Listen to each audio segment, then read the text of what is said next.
Welcome to Cheques Play, the best casino podcast. Let's do it. 1, 2, 3, 4.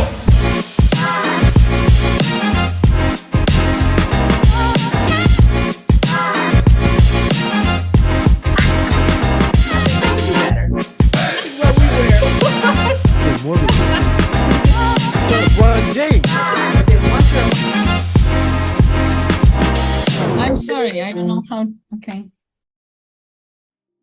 You have a new baby? Yes, of course. Can we see the baby?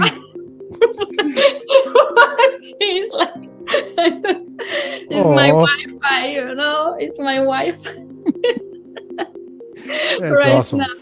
Yeah, but well, he had an operation. That's why he's like that. But Okay, awesome. okay, let me, Bruce, introduce our guest. So I'm honored to present you the expert in casino analytics, who was many years keynote speaker, sharing her knowledge, leadership, and optimization consultant and coach, Quay Eady. Welcome, welcome, welcome. Welcome to Thank Cheques you. Play. Welcome Thank to Cheques you. Play. You hear the music playing? Welcome to Cheques Play. Yeah, Very let's do excited to be it. here. Let's do it. Welcome, Quay Eady. How you doing? How's it going in your neck of the world? I am doing fantastic. Thank you so much for having me on. As you can see, I am here in sunny Las Vegas. Everything is great here, and I'm super excited for today. More recently, I've been hearing your name all over the place, and I'm surprised that we've never met, but we know a ton of the same people, as you just did the Global Game Protection and Table Games Conference in Las Vegas at the Sahara, where Richard Marcus introduced your name to me, because I was also supposed to be there, and I had to redirect my schedule, and I couldn't wait to meet you, because I've heard so much about you and what you're doing in the gaming industry. So, geez, thanks for being here with us. Absolutely, Bruce. Absolutely. Our paths may have crossed and you didn't even know it, because I'm usually behind the scenes. I'm not customer facing. I'm a data girl. I'm an analytics girl. I'm the one behind the scenes building the strategy, making sure the customers and the employees stay happy and deliver great service. That is awesome. That is awesome. Quay, you know, like I'm super, impressed because I read somewhere that you are United States Navy veteran. And first of all, thank you for your service. And I was thinking if this role prepared you in any way as an analyst in casino or, for your future professional career. Absolutely. Well, thank you for your support, Kasia. And I feel like being in the Navy actually prepared me for life. If you've ever seen the movie G.I. Jane, did you see that movie? And, they Yes. were out and they were supposed to be like having training. And the next thing you know, there was this conflict Okay. and they had to go save the day. Well, that kind of happened to me as well. Were you bald headed? No, I might have changed it a couple times, but I didn't shave it off. You got to show us a picture. You have a picture? Yeah, absolutely. But we were out, playing, war games with the Royal Navy, and 9/11 happened, and we had to go be the first responders. Just from that, it taught me to be prepared at all times, and that there's a solution for every problem. You just got to be willing to find it in the right mindset. Wow, that is awesome. I was in the Air Force. So tell us about yourself. I mean, you have a very strong background, and just recently I mentioned how you were introduced to me. Tell us about that experience. How was that for you during the Table Games Conference? Being a person who is behind the scenes, a lot of the attendees there were gaming professionals such as game protection or directors, vice presidents of operations. How did that go well for you? I left corporate America a couple years ago, but I never burned bridges. So it was so exciting to see all my friends there and friends from different casinos across the nation. And it was so exciting just to vibe high off of their vibration and just to be in the same room with all these people who are driving change, who are changing the industry, who want to learn new things and be better. At corporate, I joined the gaming industry a few years ago, maybe 6 or 7 years ago, but I left 2 years ago. And when I started my consulting company, I was saying, if I could do anything for a multitude of casinos, what would it be? I would speak on leadership. I would help the leaders get the mindset to know that the casino is going to make money no matter what. The math is in our favor. We're going to make money as long as you take care of your employees and your customer. Mhm. And so I built that foundation around it all. And seeing all my friends at the conference, it was just like, oh my God, how can I help them? How can I serve them? And I just left it all on the table. I had such a great time. Yeah, and like at this conference, you mentioned like 3 pillars of casino leadership. Like, what are they, and why those make such a difference? Okay, so the 3 pillars are connection, communication, and culture. Mm-hmm. So after I left corporate, I actually invested a lot in my coaching education. I got trained in 5 different modalities. And when I was looking at them all, I saw some similarities. And when I kind of boiled it all down, it was like, as long as there's a connection, because all things are connected anyway, but when you connect your employees to the business, they're more likely, the probability is higher for them to do a good job, to want to be there, to show that they're excited about being there. And when you communicate as a good communicator, you can get people to do things that they normally wouldn't do on their own. You can inspire them and motivate them through your communication to get to that shared goal. And we all know that culture is everything. Culture is the glue. Culture is the juice that gets us through it all. Because if we have a strong culture to lean on, a culture of accountability and flexibility, development, then people are going to move forward. And that's all based off your leadership. Because there's an old Chinese proverb that says, a leader without followers is literally just taking a walk. This is interesting, but like, what is the culture? Like, what this consists of? Like, how it's created? Because like there is a lot of said about organizational culture that is important, but like, what's this like in general? So culture, when you think about an organizational culture, is really the commonality between the people. It's like the shared vision, the shared goal, and the positivity of that group of people. Because each person is going to bring something different to the culture.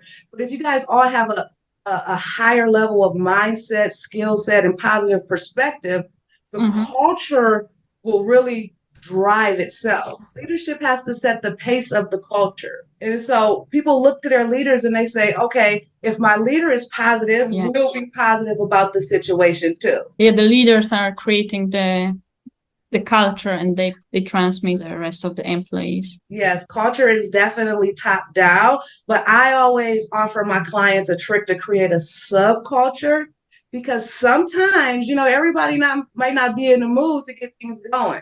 Everybody may be like negative Nancy's, or, if you want to move the needle, get the job done, sometimes you have to create a subculture within the culture, but then everybody else will start looking like, oh, well, what are they doing? Why is that group achieving so much? Why are they successful? What are they doing differently? I'm pretty sure they have a connection, a team connection. They communicate well with each other, and they've created a subculture within a culture that drives success. That's all about continuous improvement. Yeah, definitely. Like before our meeting, like I was thinking, okay, leadership, that it's a great topic, like very interesting for me. And like I was thinking, reflecting on this, okay, what is this that leader needs to be a good leader? It's a common question and like repeated all over the places. But in your definition, what are the traits of a good leader? Yeah, so I always say leadership is tricky. It isn't like one straight recipe because it's situational. I like to say, like, it's like baking a cake. You can make 1,000 different types of cakes. You have 1,000 different types of leaders, but there is some foundational ingredients that you need in every cake. You gotta have flour, sugar, butter. And so those true foundational things that leaders need, the first one is emotional intelligence. You have to be able to control your emotions, understand emotions, because then you can understand other people's emotions, seeing what's driving them, and then kind of handle the situation, put it in the right lane to go forward. So emotional intelligence is number one. and then strategy. Because you can be happy go lucky like me. I'm a happy go Positive. lucky Yeah. person. Mhm. Yeah. You can't just be happy skipping around. You have to have results. You have to drive performance. You have to continuously improve. So emotional intelligence, strategy, and then a positive mindset and perspective. Mhm.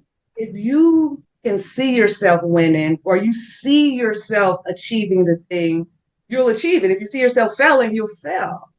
So that's that, and that's another part of emotional intelligence and self-awareness, because it's mindset first, then everything else. Mindset, then skill set and strategy, and always have a positive perspective. So if you have a leader with those three traits, then you can bake any successful cake you want to. Mhm. I'm getting hungry right now. So, hey, I didn't have breakfast yet. So stop with the cakes and everything there. Okay, please. I have a sweet tooth. But listen, well, I'm listening to this and it makes me think about a couple of different things in this whole, if you peel the onions a few times and if you think about how the industry has pivoted in so many different ways with the different generations coming through. I mean, I'm an old schooler and there's, I'm a baby boomer and so forth. And some of our guests that have been on this podcast are people that I kind of grown up with in the industry, and we're old. And oftentimes there's that conversation back in the day and how it is now. And many times my colleagues, and not in defense of them, kind of bash the new generation a little bit, and I don't defend the new generation enough, but I often do say change is good. Things are supposed to change, because when we got into the industry, there were old timers that were around that used to talk about us, and we didn't really listen to them. We didn't engage into what they were saying. But when you talk about quiet quitters, who one of our former guests, Rosemarie Cook, she was on, and she introduced me to that buzzword about quiet quitters. And I was explaining to Kasia the other day about what that was, because you just so you understand, Quay, Kasia is from Poland, who lived in Spain for many years. Sometimes our phrases and buzzwords don't translate to her understanding, and even what some of the terms that we use in the gaming industry. So I may break down something that we said that it seems so simple, and it's not condescending. It's just in respect to Kasia, so that she's fully engaged into the conversation. So I was explaining the concept of quiet quitters, and basically it's people who are disengaged. They come in, they do their job, and they check out. They've left already. They don't contribute much or ideas. They just do their job. And so ways to reframe that narrative is that to get managers keyed in, we're all familiar with the old adage about people don't leave jobs, they leave managers. And that with all of those types of cliches, there's some truth in that. There's truth in what they're saying, and after a while, people find reasons to find other opportunities, and you don't retain them. So that's one way that managers need to be, connected with the employees and understand engagement employee by employee. So, but I just wanted to bring that to the surface, and I'm agreeing with you, Quay, that connection and communication between leadership and managers is so very important, and it has to be clear. What's your take on that? Yeah, so you mentioned a lot of key things. I want to make sure that I touch on all of them. That's the analyst in me. Please do. So I have been taking notes. So what you said back in the day, all of the super OGs in the gaming industry. That's me. Right. I know. I have so much respect for you guys, because you guys were making things happen, making decisions, building strategy primarily off of gut and intuition and just historical knowledge of the industry, but nowadays we have so much data from technology that we can let the data make the decisions for us, and I'm not even talking about AI. I'm just talking about analytics. Well, listen, I'm going to cut in. The OG in me is going to cut in right now. Somebody's phone? Somebody lost somebody? Not me. Yeah, it's connected. It was connected with my computer. That's why I don't know why it's wrong. Yeah, I'm sorry. I don't know how. Okay, how to disconnect it from my computer, because it's muted in my phone. Put your phone on Do Not Disturb. But it's it's ringing on my phone, and This it's is- muted. My phone is muted, but then it appears on the computer. This is not being cut out, by the way. This is going to be in. No, please. See? That's okay. I have solutions for most That- things. So that put new- your phone on Do Not Okay. That Disturb and you'll new be good. culture, that technology culture. So here's where I'm going to go. That's a really good segue, because here I was going to cut in, Quay, and hold that thought what you were saying, because what I'm going to say is us OG mentalities, and you mentioned about data and the use of all that. A lot of the OGs don't believe in the data because we're so, That's not true. It is true, but It's not as true as you think it is, because I work with 15 super OGs and I help them change into a data-driven culture because I could prove to them. Well, but I'm saying, no, I respectfully disagree, because the reason why I respectfully disagree, because I'm number 16. Mhm. I'm a data freak, but I'm an OG. I said Mhm. many OGs, you only mentioned 15, but the OGs that I know won't even pick up a computer and grab a mouse. You understand? They still grab a legal pad, and they're looking at their eyes. They're great with their eyes. They're great at understanding the foot traffic on the floor. They're great at understanding the table limits where it comes to utilization on the table and volume on the game and decisions per hour, but not Mhm. through data. That's just from feel. It's like an old musician. Exactly. Like some of the best musicians can't read a note of music. Did you know that? Exactly. Yes, absolutely. But what happens when they do start reading it? They won't read. They'll just keep up with their feel. They'll start. Know what happens when they're trying to start reading music?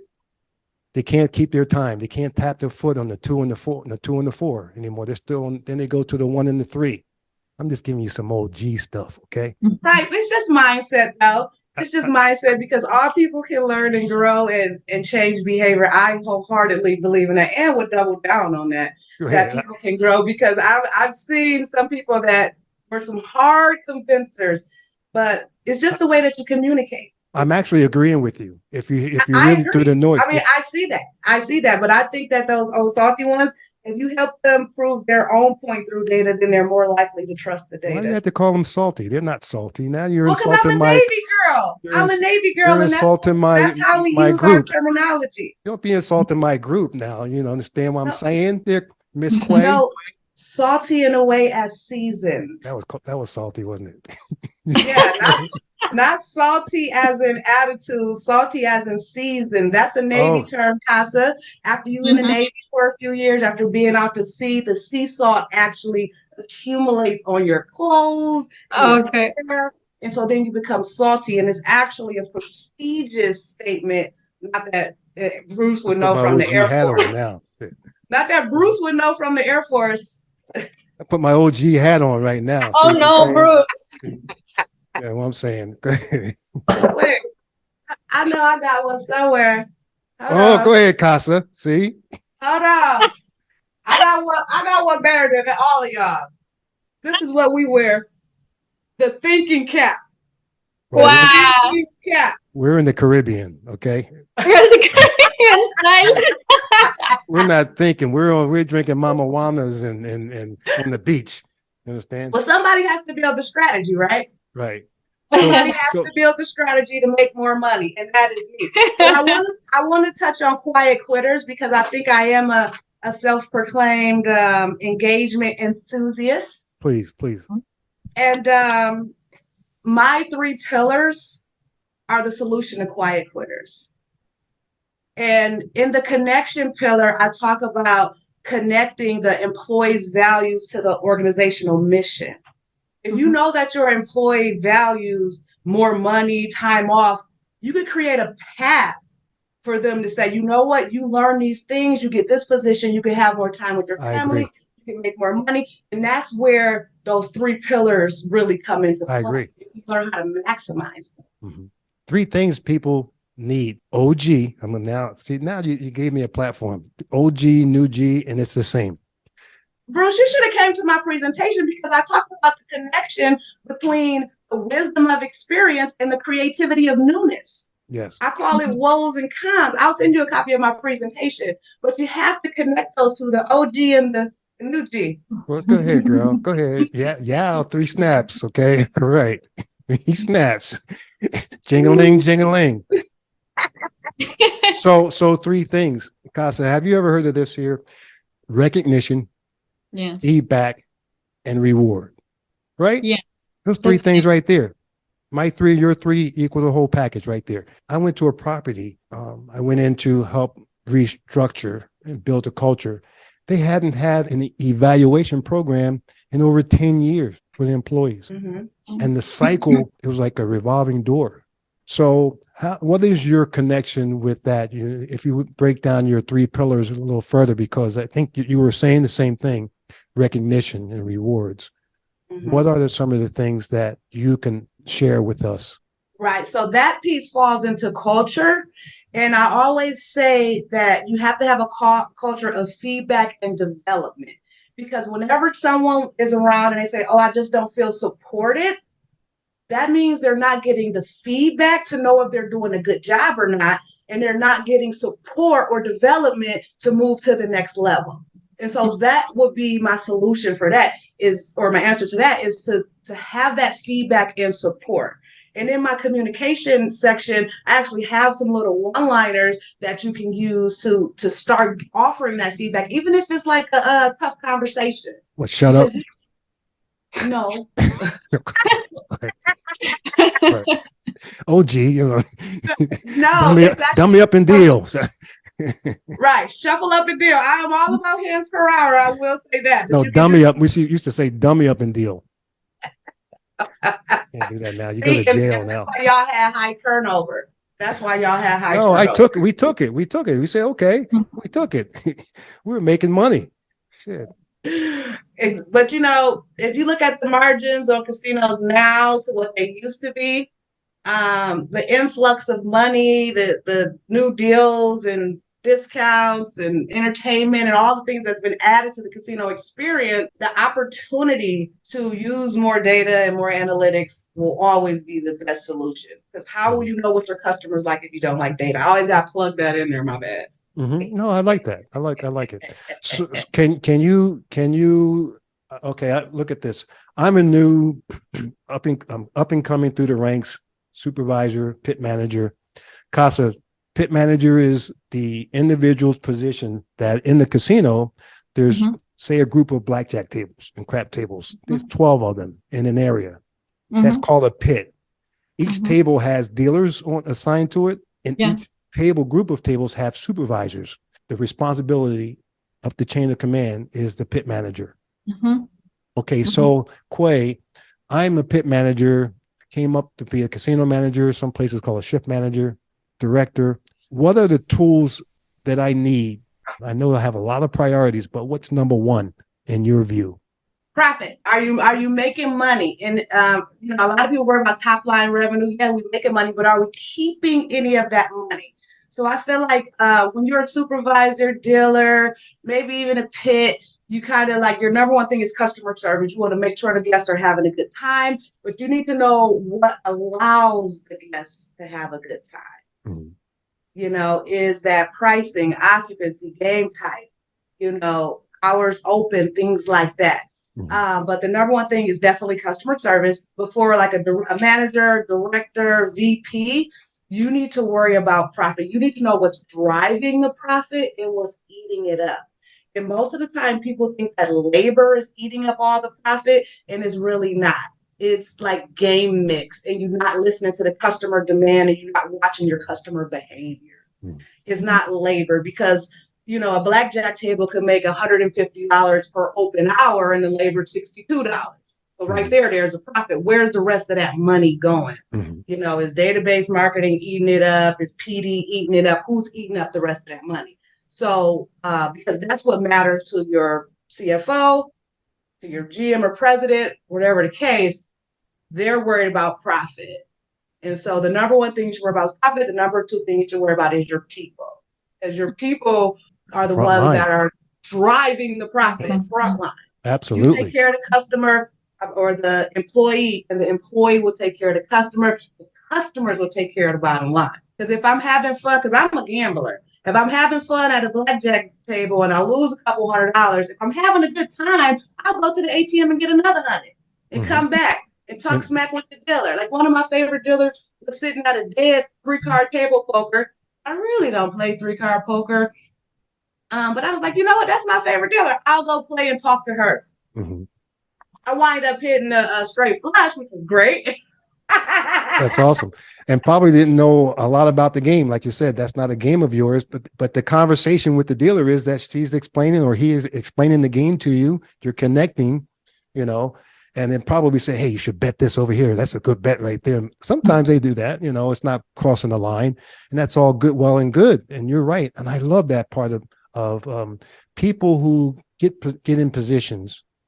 And Kasia, I bring you in on this too, because it's another conversation we had about European mentality, about getting in positions and forgot where they came from, you know, and do not engage with the employees much. You know, I'm the boss, and you're in that position.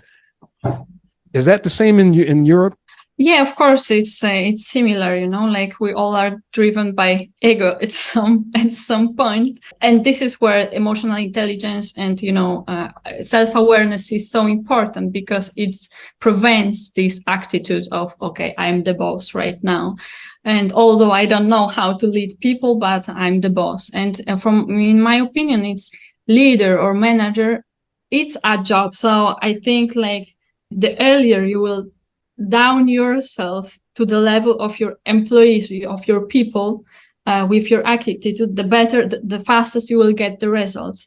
Because like if you will be showing off your attitude as a boss, it will be difficult to reach those results. You will reach those results, but maybe later, maybe not at the highest potential it could be, because people will feel uncomfortable at some point. And like in Europe, like I think like in every place, this is this attitude of you know, driven by ego. And like we were speaking a lot about connection, and I think when I was working also with my clients, with business owners, I saw it so many times that this connection with people and relation with their employees is so important, which is not only setting the strategy and their what they are supposed to do, but also the relation, which is then built on trust. And built on trust, what does it mean? Like it means that I have personal interest in you. You are important to me, and showing this, then, you know, people want to work for me, want to work with me, and they want to be a part of this team. But like without this and only focusing on the tasks, like it's not enough. And without this connection, this relation, this trust within the team and between leaders and their team, it's this is my perspective to this. Yeah, I totally agree. I always say that leadership is triple purpose. You know, you have to grow relationships between you and your customers, between you and your employees, and then between you and yourself. You know what I mean? Because a lot of times people have stuff going on within that kind of like leaks out. I like to call it emotional leakage. And they have to kind of resolve that stuff so it doesn't impact things down the line. I call those downstream effects. You know, I actually worked at Zappos, because I read about Zappos in a culture class when I was getting my master's degree in organizational management. They talked about how great the culture was. And I'm like, it can't be this good. Let me go there. So I actually worked 2 jobs and worked there. And I watched their culture, and they had every single person who came through that company work in the call center and answer phones so they could know what it felt like to be a call center agent. I'm talking about the VPs, the CFO, all those things. I watched Tony Shea, RIP, I watched him change a light bulb in the classroom. And he was the CEO of the company. True. Yeah, there's several companies that have that strategy. In fact, one of our episodes, we have Joe Jimenez. He spoke about the CEO of the Golden Nugget back, you know, when Steve Wynn had it in Atlantic City. And they would actually, I think they would carry change, because that's when back in that era, they didn't have kiosk and so forth. They had change carts, right? So they would do that in executive roles. in those positions. Those characteristics, I have a speech impediment, by the way. Those characteristics come You're from doing great. You're the, doing great. thank you, mommy, from the company that comes from no, I can't talk at all. Now you messed me up. You just threw me off track. I like that. You're doing great. Are you a mother? I am not.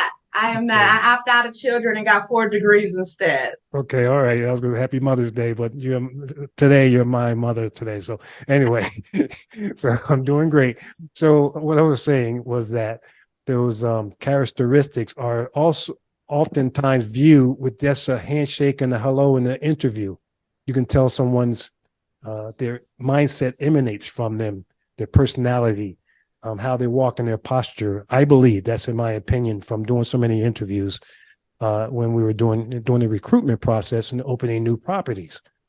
So, but I want to divert a little bit because I read somewhere when you mentioned side bets, analytics with side bets and what that means, because it may slows down the process. However, it doubles your revenue based on the earnings. And Kasia and I just had a conversation about that because explaining what side bets were, and you pretty much understood it right now, Kasia? Pretty much. Yeah. Okay. You still need to make me an introduction to casino. You quit on me. You weren't listening. I explained it very well. Anyway. And all the definitions, because sometimes I'm lost. I mean, and then I ask the same question again, No. which was already answered. No, don't do that. Don't worry, Casa. If you come to Vegas, I'll teach you all the games, girl. Okay. And then I'm thinking, okay. And then like, no, I don't. Sorry, what is your perspective on the side bet analyzation? So first and foremost, I would like to say I am for side bets. I am for side bets for the house and the player. Have you met anybody? You said that as if you had to defend yourself. Have you met people that are not pro side bet? And tell me who they are, because they won't be on this podcast. All names have been changed to protect the innocent. Okay, all right. Okay. You're one of them. Okay. Some people believe that side bets slow down the game. Some people believe that side bets are like carnival-y and it takes away from the authenticity of a blackjack game. I can see if it's a $1,000 stand game, somebody may not want a side bet. But if they're a $25 player or $10 player, I'm sure they like the opportunity to have a trip-changing experience or a life-changing win. You know what I mean? Mm-hmm. And so for the analytics of side bets, most side bets will give the table a 10 to 25% increase in house advantage. Mm-hmm. And they may slow the game down maybe 5 to 7 hands per hour. I'm guessing, I don't remember the math, but it's not a lot. Would you sacrifice 5 to 7 hands per hour for a way higher house edge on that table and the opportunity to offer your guests a trip-changing win? I mean, 200 to 1, 250 to 1, you got a $10 out there. That's good money, and you don't get a W-2G. Mm-hmm. So that's one of the things about building a strategy for the casino is thinking about the profit and the people, the profit and the players. The profit's going to go up, and you're giving your players an opportunity to win more ways to win. Well, take it like this. If you have a 32% hold percentage on that game, and I might not play that game. And if you have a casino operator, if you're getting, my God, a friend of mine, Jeff Hall, who is an inventor, he just not long ago invented a new or introduced a new side bet on a ultimate Texas Hold'em game, and it's really, you can apply it to any poker 5-card poker game, and it's called Diamonds. But that particular bet, it had like an 85% participation rate on the game, which was unbelievable. And so can you put those numbers together, you're going to, you're the only, and there's not a really true way of measuring that metric on the game, because it's not hardwired into the game, into the management system where you can actually measure it in the rating system. If you just measure the whole percentage on that game, that is over 20%, you can attribute it to that side bet where your whole percentage prior to that could have been, if it was 8% to 12% was okay. but now you see a jump since you applied that bet. Now you see that hold percentage go up to 20 and 30%. You have to attribute it to that side bet. And come on. Absolutely. And one of the ways that we would monitor side bet participation was through surveillance. Mhm. We would have surveillance audits like semi-annually on the busiest day we could find. Mhm. You know, we do one busy day and then one slow day and then take the average of the two and call it participation rate. But that's one of the ways that table games and surveillance can partner, is to find those participation rates on the side bet so leadership can make better decisions on them. Absolutely. You know what I mean? Absolutely. And But there's Kasia, some good technology coming out for side bet detection. oh, But it's kind of absolutely. expensive and clunky, and I think they could do better. Yeah, there are quite a few systems out there that do measure them, especially with the the technology is out there, but a lot of operators have not used it because it was not an operation system. But RFID chips and so forth. You know, also with side bets, I think the Royal Match is probably the one of the oldest side bets on blackjack that's still available. And the way that it works, Casa, is that on the blackjack table, the first two cards, if they are of the same suit, also it pays a premium if those two cards in a rare occasion are of a king and queen. I think it is king and queen. So that also has a premium payout. And so it's intuitively clear that a bet such as that can be manipulated. Advantage players can take advantage of that particular side bet. I think there was an article back in like the 1990s or something, and I think the guy was name is John Lieb. Yeah, John Lieb was his name. And he wrote an article called Royal Match and the Davies Count System. But there's a great book by Elliot Jacobson, and that deals with a lot of side bets, advantage play on any types of prop bets and things like that. So, yeah, I have a question about in general about the metrics and measurements in casino, and like how executives should be looking at the data. Which information is the most important, and like how this information can benefit the operations and the casino. What is the metric the most important? So Casa, this is actually my favorite section. I saw you getting excited when she was asking. Right, when we started talking about metrics, because I think that one of the most important is drop by game type, because then you can see which game type has the most demand. You will make the most money if you listen to where your customers are spending their dollars. You know what I mean? You may personally love Mississippi Stud, because I do, but if your players don't like Mississippi Stud and you're not getting any drop on that game and the head count is low, then why have it on the floor? Yeah. So drop by game type is important. Also head count. Also head count, because I always say if you have too much demand, your price is too low, and you're leaving money on the table. That is one of the toughest things that managers are able to communicate to the table games supervisors, even the pit managers. As a shift manager, getting pit managers to realize they need to raise limits or lower limits, to understand and how to figure it out quickly. I mentioned it earlier about OGs and feel and everything like that, remember? And I cut in for this reason, because that just came up in another conversation I just had the other day with someone who's a director. He's very frustrated communicating that to his staff, but that's very common. The indicator is if you hit 60% or more occupied seats, you need to raise a limit or open more games if you have games It's that simple. available. It is that simple. Yep. But the thing, I feel like the challenge that leadership has is that they don't have a tool to tell them how often that's happening.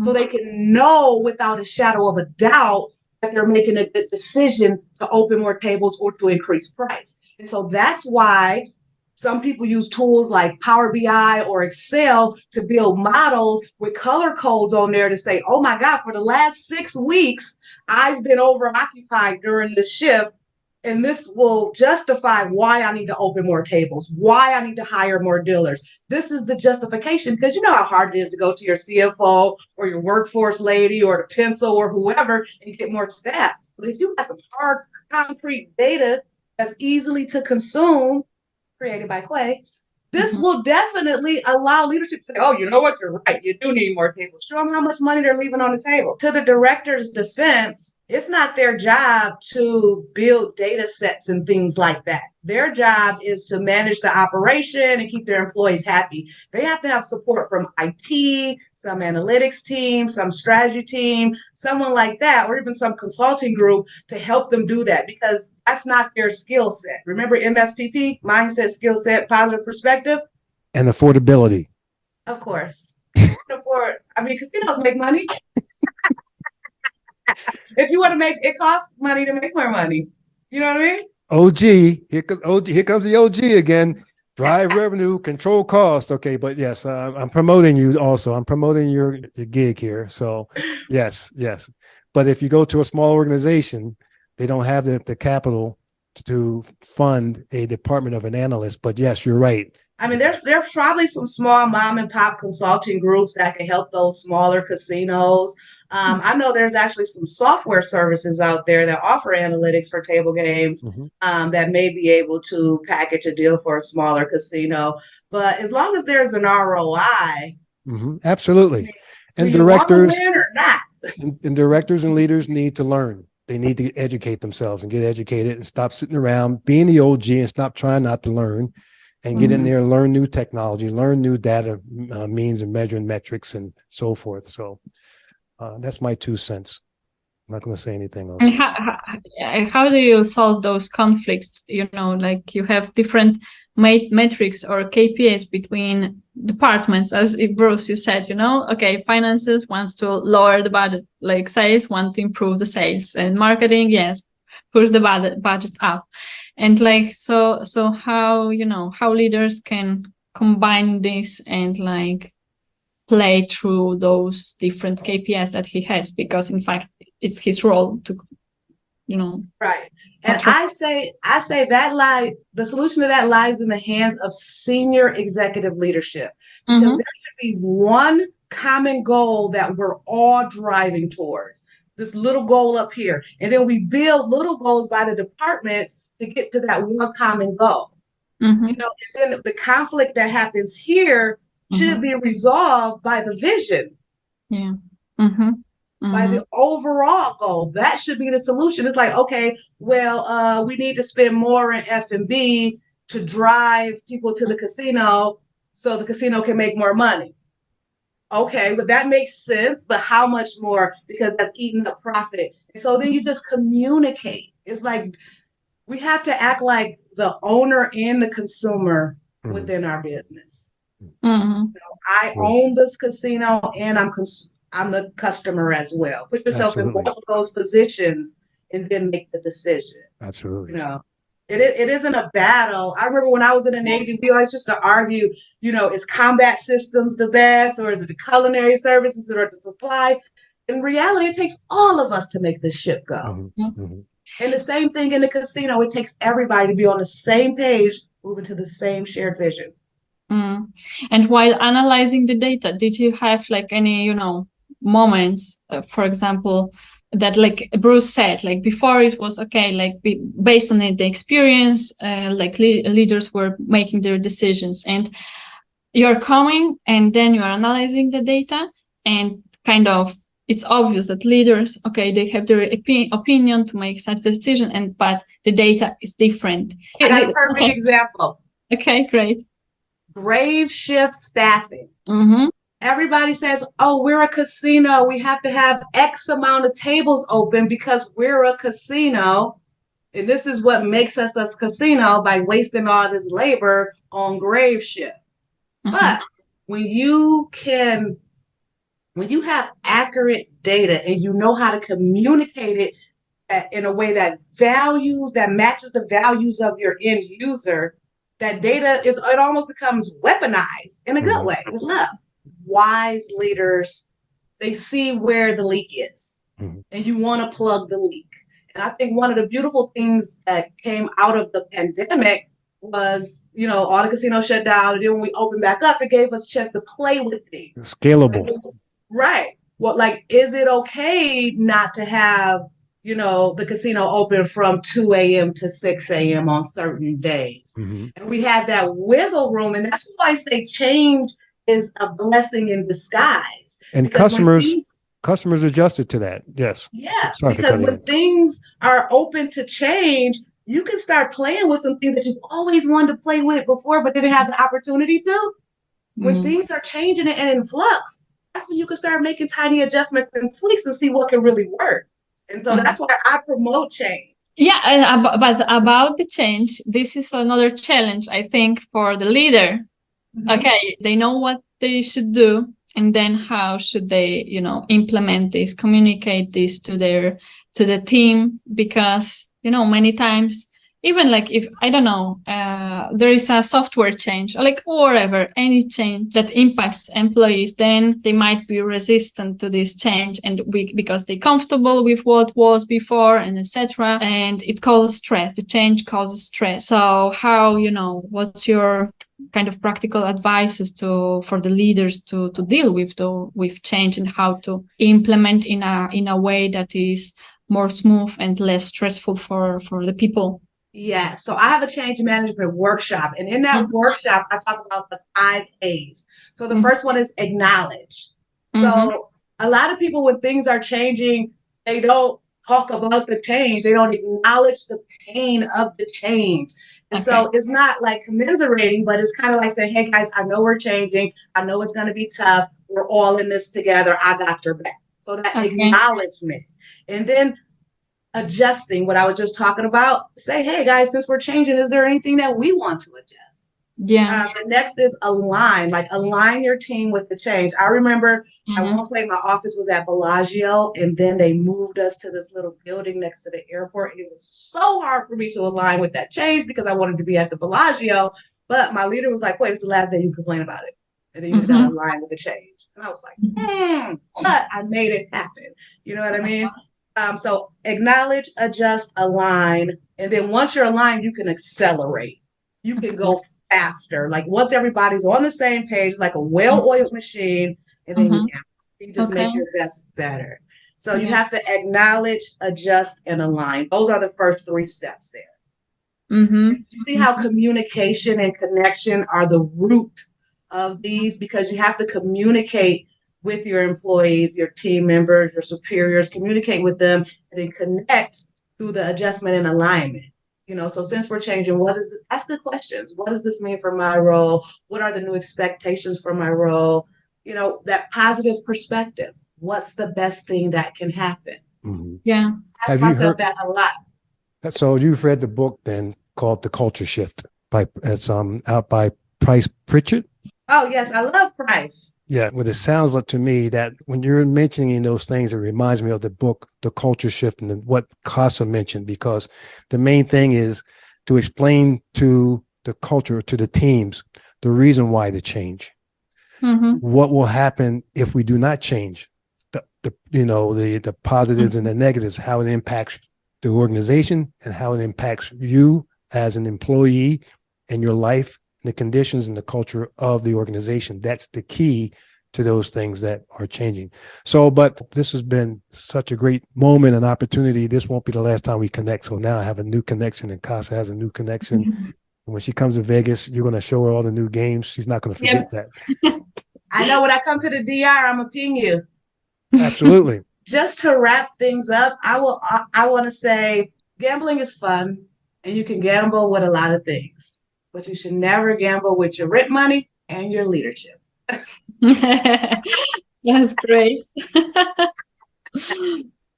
I don't know how to answer that. I don't know how to come back on that one. There, me neither, because it was so to the point that there is nothing to add to this. That's our main customer. They're on their rent money and mortgage money.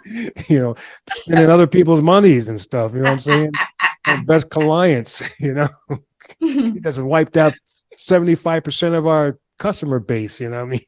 So that means you just open the seat for more players. more a higher caliber of player. Once you get those little nickel and dimers out of there, then you open up the room for $25 and the $50 players. Okay. The pandemic taught me that. Yes, it did. Yes, it did.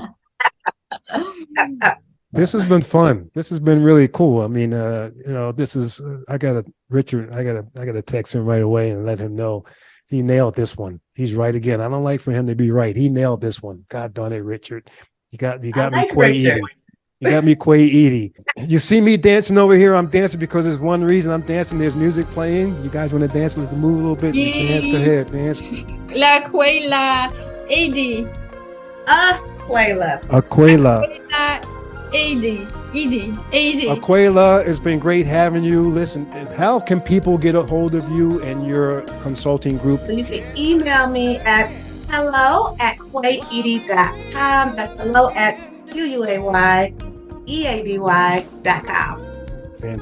Fantastic. It was such a pleasure meeting you. I feel like, I'm getting ready, or I just played an NBA championship game, and I put the talcum powder on my hands, and I clap my hands up in the air like LeBron James up here. I tell you, bam. Episode 24, Cheques Play Casino Podcast. We had a great time. Don't forget, follow up, subscribe, like, and share. And email Quay. Yes. And email Quay, exactly. Let's do it. Cheques Play. All right. Let's do it. We've done this. Thank you, Quay. Thank you. Have a great night, guys.